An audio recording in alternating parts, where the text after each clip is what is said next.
Classics are the writings which are beyond time and space. They are supposed to be long-lasting. Earlier, classical literature was known as ancient and elitist literature. But now, any writing which has universal values and human concerns expressed in special manner can be understood as classics. Indian literature also has many classics. Most of the Indian classics were written in Sanskrit in ancient period.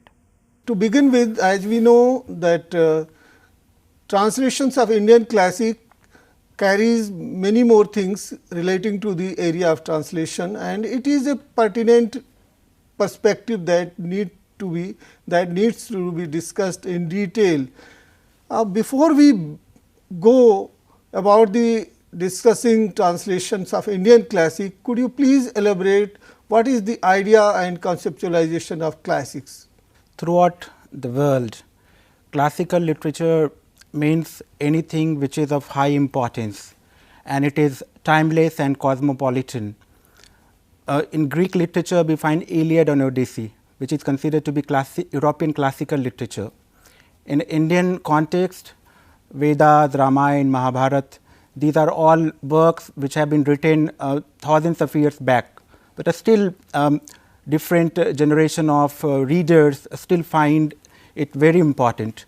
So, the work of highest importance and its capacity to go beyond the boundaries of a nation or time is the main characteristics of classical literature.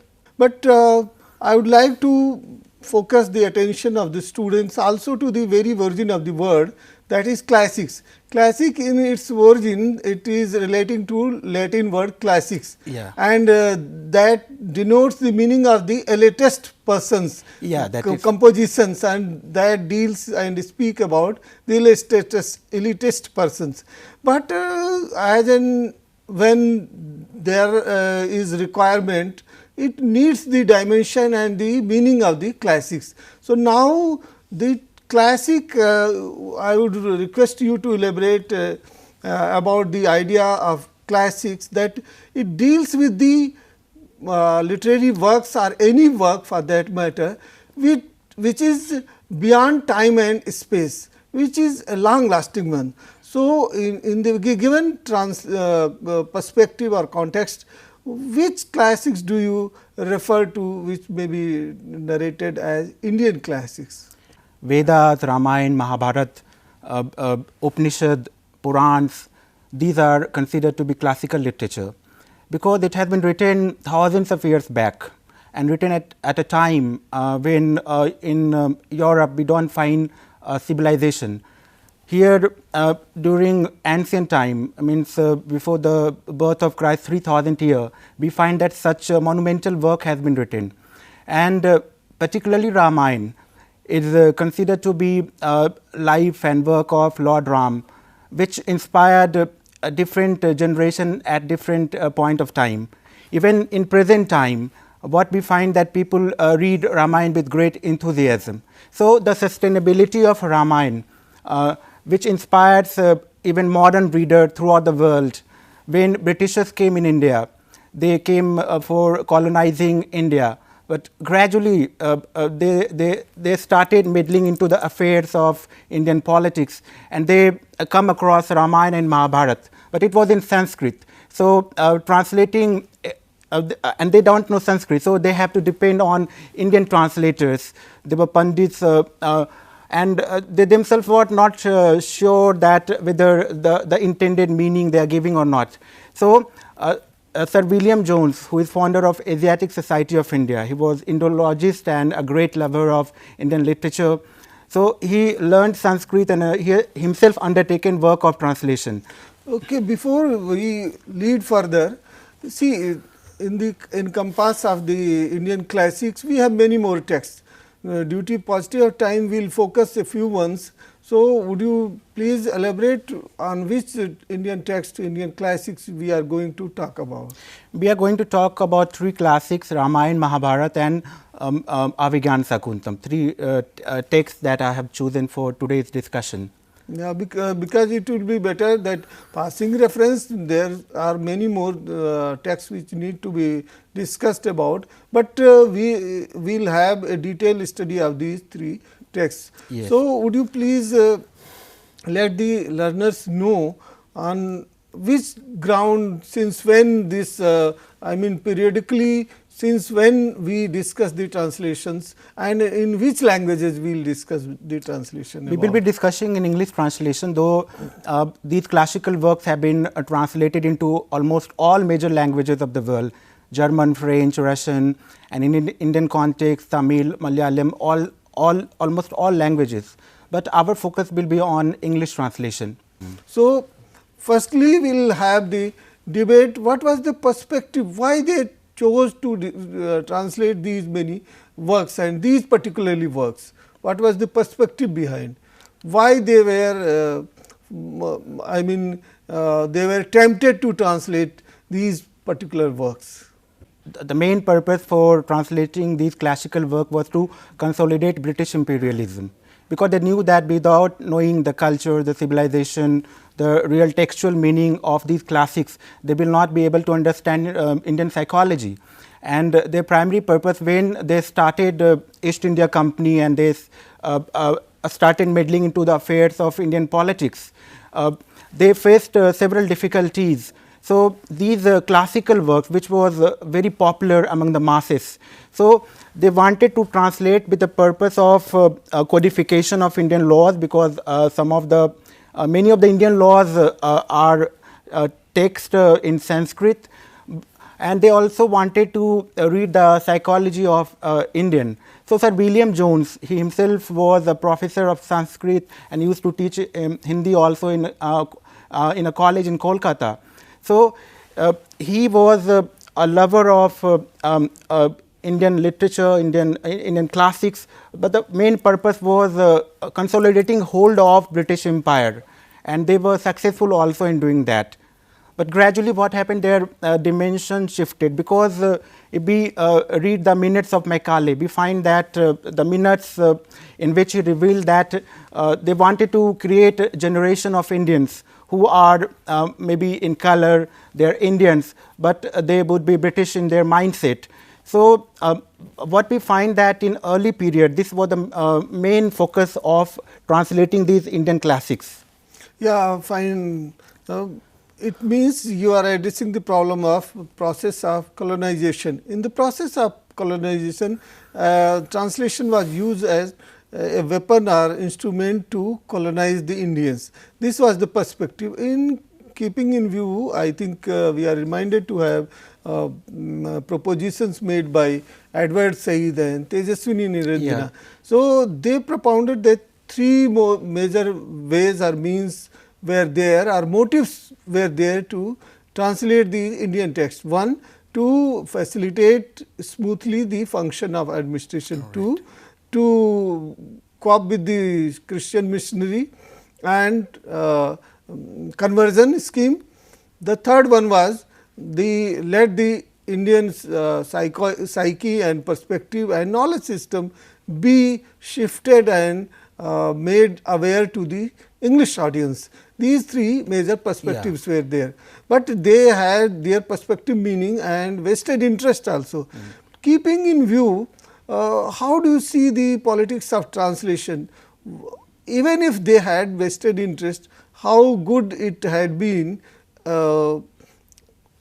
by translating and making it to the aware of the English readership or the in general, and European readership in particular?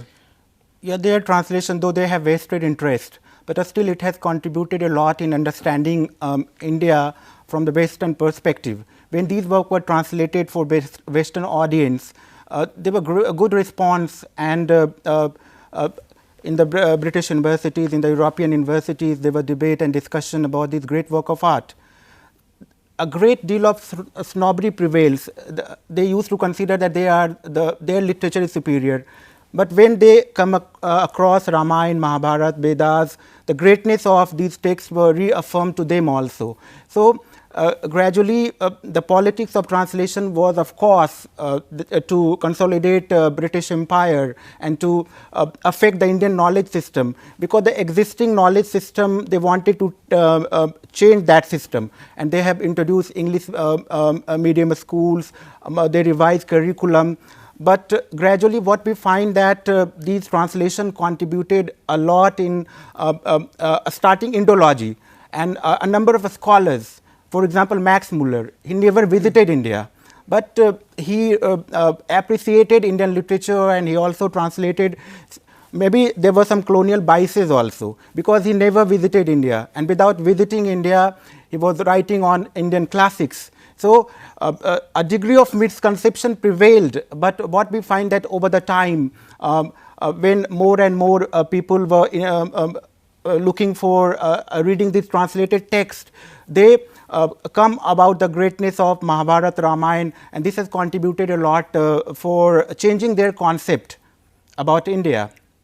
Yeah, you were referring to Max Muller, but see, of course, Max Muller played a vital role in translating, getting this translation done, particularly in German language, German, and of course, the others also played vital role, but as you referred, William Jones. So, if we refer to William Jones, Carey and the Wilkins, and of course, there was a name who was admirer of Indian perspective historiography, that was Romeo Rolla. Yeah. These were the names we can address about.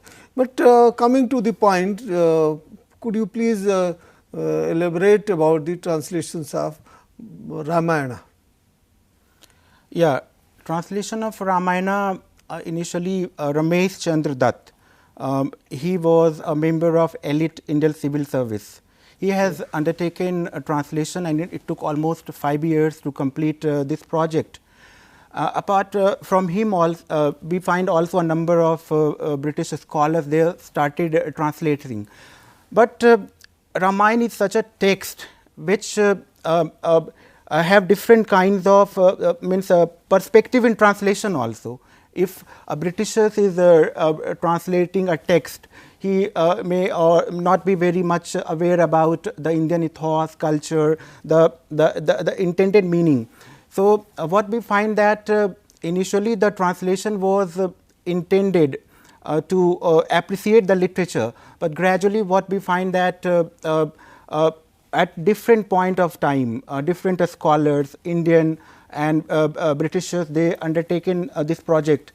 So what we find that it has contributed a lot for understanding of Indian literature, value system, because Ramayana is a text where we find this is the idealization of Lord Ram. Okay.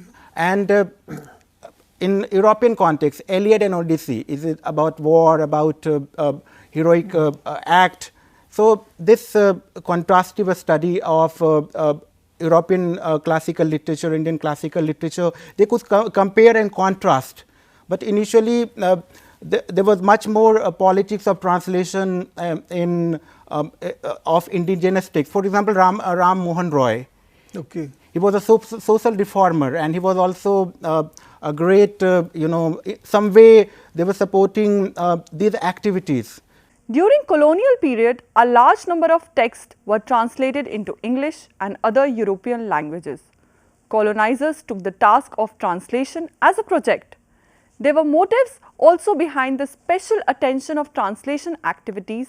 Ramayana, Mahabharata, Abhigyan, Shakuntalam and other Indian classics were translated into English, German and other European languages. Translations of Ramayana was of importance for them also, for their viewers. So, they as a strategy, they adopted domestication of Ramayana to their own readership. And I think that would have benefited them to get the Indian value system and ethical perspectives. So, this translation was initially chosen, as I am reminded to, by William Carey, and others also joined that mission. So, apart from Ramayana's translation, could you please give a detailed account of, at least brief detail about the translations of Mahabharata? Yeah, Mahabharata is a very long text. Over 10,000 shlokas are there and 18 parvas are there. So, the full length translation of Mahabharata has rarely been done. Krishna Mohan Ganguly translated Mahabharata in 1883. APJ Buchanan translated Mahabharata because when Indian translated it, they were much more in depth of translation, understanding the cultural connotation of the text. Whereas for Britishers or European translators, they were not so much in depth of the cultural connotation and meaning. But simultaneously, Indian translators and British translators, they all have contributed for understanding Indian text and classics to the European audience. And even now in many of the British universities, American universities, translation work is going on. Tulsidas, Ramcharitmanas, it has taken inspiration from main text, but what we find that it is original in itself, because he recreated Ramayana and give his own perspective. So, we find that translation were done by Britishers, and gradually it has gone to the frontiers of India, and more and more translation have been done in European languages also at different point of time.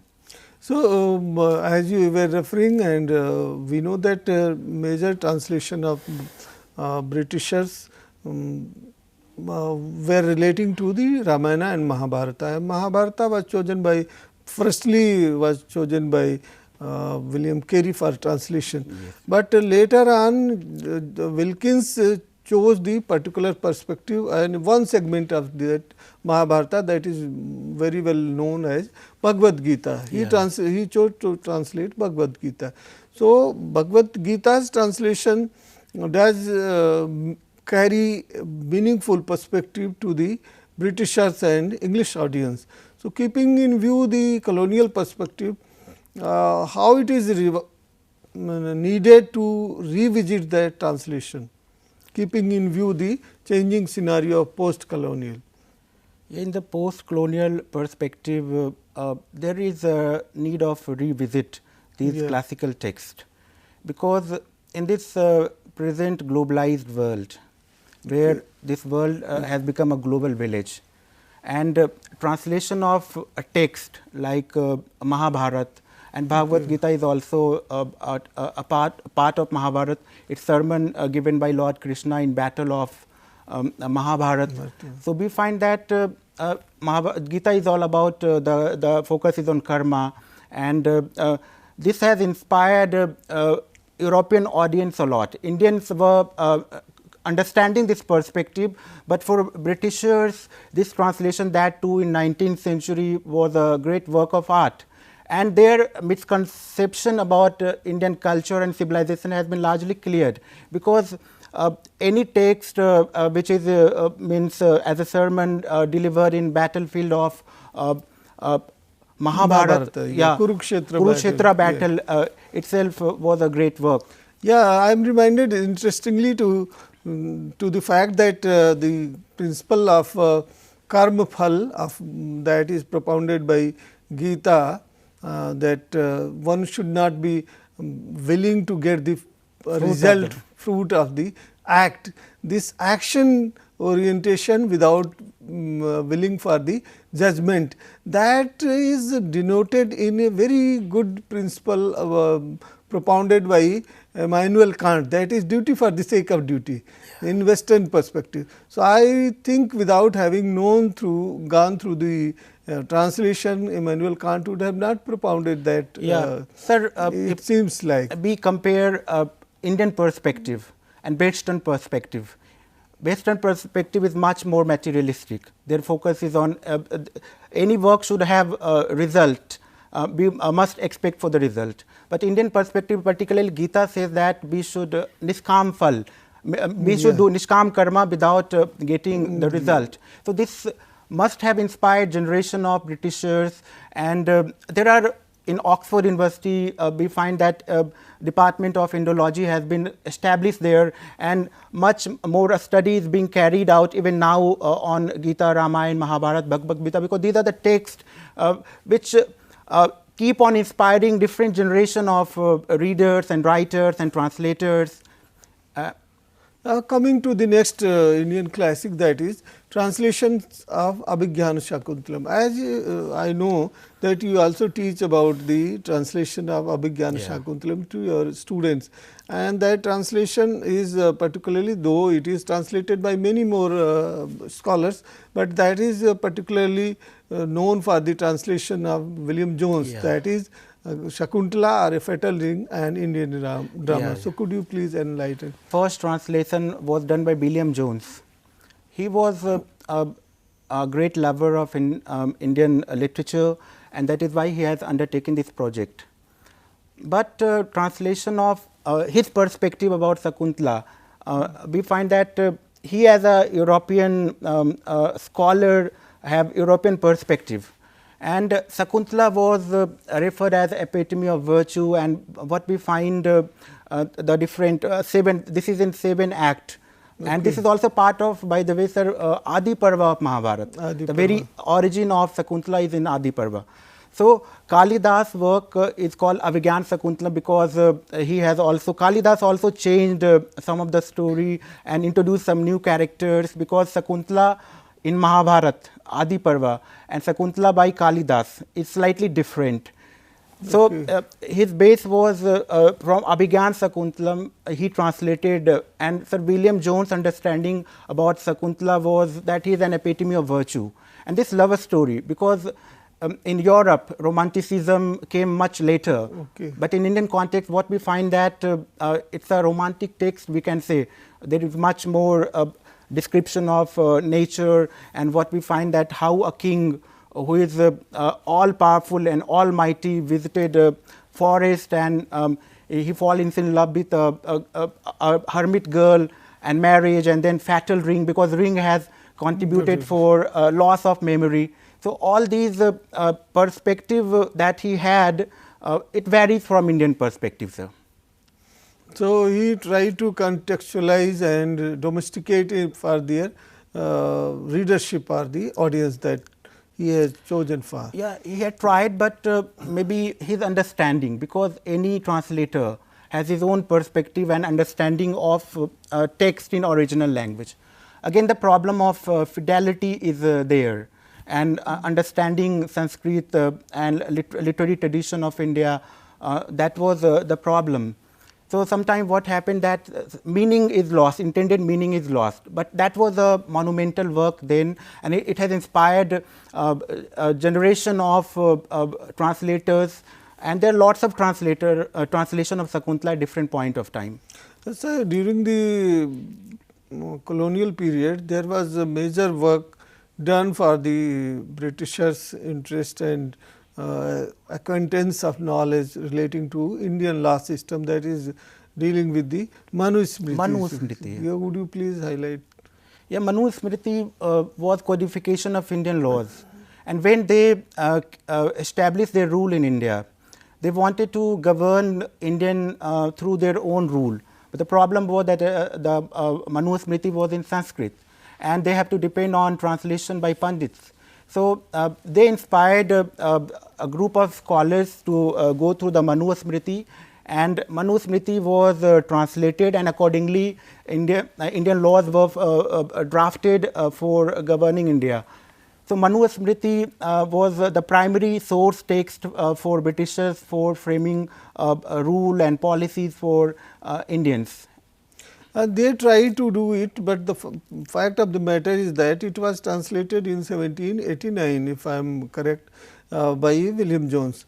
So, given the perspective of Indian rulership and the governance system, I think it was one of the Sangitas that we have many in nature, but that was not social perception or the social norms that we were following accordingly. So, it was one of the text, literary text it may be said, or the text, but that was not a constitution or code of ethics as such.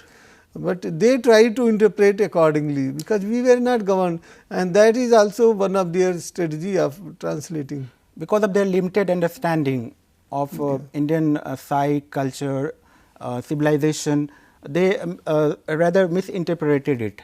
Because when Manu Smriti was written, it was written thousands of years back, and by the time when Britishers came and they started governing India, much has changed. So, but even then, sir, it has contributed very much for understanding and framing of laws to govern India, because they wanted to govern not by the British laws, they wanted to study Indian legal system, Indian laws, and they wanted to draft accordingly. And what we find that there were Muslim personal law was there, law for different community, there are tribal rule and law, it's so complex. So, out of this complexity, this translation of Manu Smriti was a milestone in framing Indian laws. Okay. And there was reforms also gradually when over the period of time they also reformed, amended laws. For their own interest, for the smooth functioning of the government. Yeah. So, would you please let the audience be aware about few other Indian classics that were translated during the colonial perspective, because when we are discussing about the translation into English, that is basically centric to the colonial period and post-colonial, of course. So, could you please cite few other examples? Sir, translation has always been there, because India is a multilingual, multicultural country, and we have a civilizational history of 5,000 years. So, there was trade relationship with Southeast Asia, and Chinese travelers Huensang, they were visiting India. So, they have their Yatra Vritant, travelogue. So, they also translated into Chinese language. During Mughal time, Akbar himself got translated several of the texts, Ramayana, Mahabharata. Dara Shikoh, the great scholar, he was also a great translator. He translated Ramayana in Persian. So, at different points of time, even before arrival of Britishers, we find there is a long history of translation, because in India we have cultural element have been shaped from other factors also. You rightly pointed out that there has been a tradition of translation in Indian perspective also, from Sanskrit to Laukik and Pali, Prakrit, Apabhransa, there have been many translations. But particularly we are discussing about the English translations of Indian classics. So, we are focusing on these many translations which were undertaken during the colonial period. Keeping in view the perspective, what do you think there is a need to relook the politics of the translation, as we outrightly reject their perspective and we categorically say that they had their vested interest. So, don't you think that there is a politics behind the politics of translation also? There are lots of politics behind translation. In colonial time also there was politics of colonizing Indian mind. And in post-colonial perspective, there is much more emphasis on decolonizing mind. Okay. And hitherto colonies of Britain, like India or several countries of Africa, they are trying to decolonize their mind. So, there is much more now focus on Indianization of these texts. And still in post-independence period, we find that different kinds of thought process has dominated academics. Okay. And they were and translators and scholars. Of course, that we know the translations of Indian classic compiles much more than the discussion, and it cannot be discussed in one debate or one episode. It needs number of episodes to be covered. So, thank you so very much for highlighting the various perspectives of translation relating to Indian classics, particularly Ramayana and Mahabharata. And thank you for having found time out of quite busy schedule. Thank you so very much. I hope that learners will be benefited with our discussion. Thank you so very much. Thank you Dr. very much, Satya. sir. Thank you.